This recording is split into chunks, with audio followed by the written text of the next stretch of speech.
അടൂർ പാർത്ഥസാരഥി ക്ഷേത്രത്തിൽ ക്രിസ്ത്യൻ പുരോഹിതൻ പ്രവേശിച്ച സംഭവത്തിൽ നടപടി ആവശ്യപ്പെട്ടുള്ള ഹർജി ഹൈക്കോടതി തള്ളി. ഹർജി തള്ളിയ ഹൈക്കോടതി നിർണായക നിർദ്ദേശങ്ങളും വാക്കാൽ പരാമർശിച്ചു. സംഭവം ആചാരലംഘനമല്ലെന്ന് ചൂണ്ടിക്കാട്ടിയാണ് ഹർജി തള്ളിയത്. ഓർത്തഡോക്സ് സഭ കടമ്പനാട് ഭദ്രാസനാധിപൻ ഡോക്ടർ സക്കറിയാസ് മാർ അപ്രേമാണ് ക്ഷേത്രത്തിൽ പ്രവേശിച്ചത്. തന്ത്രിയുടെ അനുമതിയോടെയുള്ള പ്രവേശനം ആചാരലംഘനമല്ലെന്ന് കോടതി വ്യക്തമാക്കി. ക്ഷേത്രത്തിലെ അതിഥിയായാണ് സക്കറിയാസ് മാർ അപ്രേം എത്തിയത്. അദ്ദേഹത്തിൻ്റെ ആഗ്രഹപ്രകാരമാണ് ക്ഷേത്രത്തിലേക്ക് പ്രവേശനം അനുവദിച്ചതെന്നും കോടതി നിരീക്ഷിച്ചു.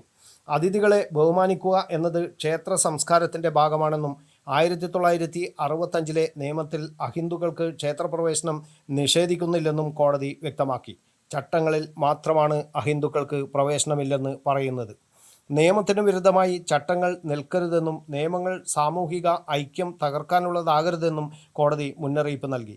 പരസ്പര ബഹുമാനവും സഹവർത്തിത്വവും വളർത്താനാണ് നിയമങ്ങൾ ഉപയോഗിക്കേണ്ടത്. അഹിന്ദുക്കളുടെ പ്രവേശനം തടയുന്ന ചട്ടം കാലാനുസൃതമായി പരിഷ്കരിക്കണോ എന്ന് സർക്കാരിന് പരിശോധിക്കാമെന്നും കോടതി നിർദ്ദേശിച്ചു.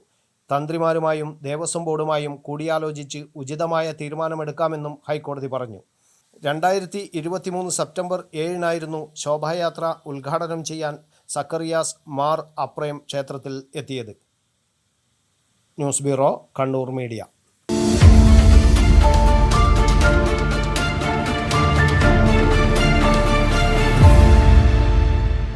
ശരി, പറയ്, എന്താ ഇങ്ങനെ പ്ലാൻ?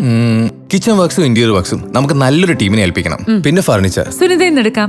അവിടെ ആകുമ്പോ എല്ലാ മോഡൽ ഫർണിച്ചറും അവൈലബിൾ ആണ്. മോഡേൺ വേണമെങ്കിൽ മോഡേൺ, ട്രഡീഷണൽ വേണമെങ്കിൽ ട്രഡീഷണൽ. ഇനിയിപ്പോ ഇമ്പോർട്ടഡ് ഫർണിച്ചർ വേണമെങ്കിലോ അതും സുനിതയിലുണ്ട്. ചേട്ടാ, ഫർണിച്ചർ സുനിതയെന്നാണെങ്കിൽ മോഡുലർ കിച്ചണും ഇന്റീരിയർ വർക്സും അവരെ തന്നെ ഏൽപ്പിച്ചാ പോരെ? അതിനവർ ഇന്റീരിയർ വർക്സ് ഒക്കെ ചെയ്യുന്നുണ്ടോ? ഒരു വീടിന്റെ മുഴുവൻ ഇന്റീരിയർ ഡിസൈൻ ചെയ്ത് ഫിനിഷ് ചെയ്യാനുള്ള സ്പെഷ്യലൈസ്ഡ് ആൻഡ് എക്സ്പീരിയൻസ് ടീമും സ്വന്തമായ ഒരു മാനുഫാക്ചറിംഗ് യൂണിറ്റും ഉണ്ട് സുനിതയ്ക്ക്. ഇപ്പോൾ ഏത് ജനറേഷന്റെയും ഫേവറേറ്റ് സുനിത ഫർണിച്ചർ.